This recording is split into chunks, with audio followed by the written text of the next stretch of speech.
Welcome into Just 5 minutes. Let's get to some stuff here in this 5 minutes. And let me start with the Australian Open. That was contested this past week at one of the truly great golf courses in the world. And it's great because it's not only the design, it's the way it plays, it's the way it presents itself. But it also is enhanced because Australia has an amazing sporting environment. They have a culture of appreciation and vigor for all sports, and they love golf. And the reason I bring it up is not only because it was just contested. You had Rory McIlroy down there, and he's won it before, but he had never played the event at Royal Melbourne. And it won't be there next year, but they have a great roto golf courses.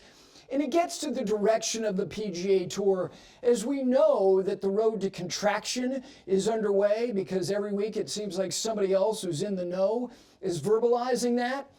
I've said it before, and I'll keep saying it, about how do you expand playing opportunities, but you do it strategically, that gives not only your best players, who are probably from this country, opportunities, if they choose, with no obligation, to play in these events, to fortify their own status on the PGA Tour, but also giving other players from other tours, specifically the DP World Tour, those opportunities to perform that gives them, whether it's finishing 7th, finishing 4th, and who knows, winning something like that, which, by the way, now carries an invitation to the Masters, as Augusta National made the choice a couple of months ago to award invitations to National Open winners, and the Australian being one of them.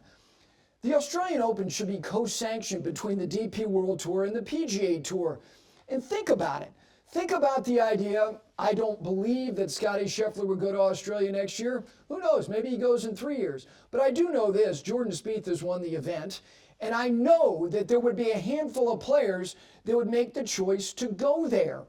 And lastly, and most importantly, a lot of times we look at tournaments being contested in other parts of the world and you go, oh my gosh, that's on in the middle of the night. I'm not watching it.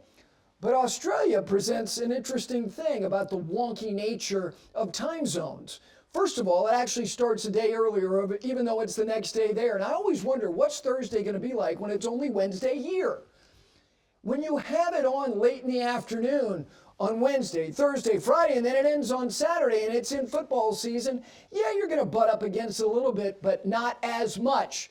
And it's not the only opportunity they should give as a co-sanctioned event. There are other opportunities out there to be more global while not necessarily pitching a tent pole in an event. Now, let me get to something else, because there are 11 players that are now currently in the top 50 in the world that if they stay there by the end of this year, they're going to be exempt and be receiving a bona fide invitation in the mail with postage from the United States Postal Service. How glorious is that? But the bigger point is this. 11 players right now are currently in the top 50 in the world who were outside of the top 100 at the end of 2024. If you perform, you will be given opportunities, including invitations to Masters tournaments, the first major of the year. Which gets me to one other point. As we try to evaluate how many opportunities are truly being lost at the top of the men's game, the Tour Championship of the last 4 years, this past year, saw 7 players play in it that were not in the previous year. The year before that, it was 9. The year before that, it was 5. And the year before that, it was 9. In total, that's 30 players of 120 who played in that particular small boutique event. That's 25%. I'll take it. That is, by definition, what Brian Rolapp was speaking about at the Tour Championship, competitive parity, because he knows in the sport that he just came from, it exists. Even though people who hate the Kansas City Chiefs go, the hell with parity, it doesn't exist. Well, when you have a witch playing quarterback, you can get around having a deficient secondary and a faulty offensive line because 15 throws balls in places that he's not even looking at. Competitive parity actually does exist in the National Football League. And competitive parity, if that metric is what you're measuring, because that is the inner sanctum of golf, if that is maintained, I'll say competitive parity exists there. Our final week of the year is next week. We got a big announcement. We got some guests you might know of. Stick around for that. That was Just 5.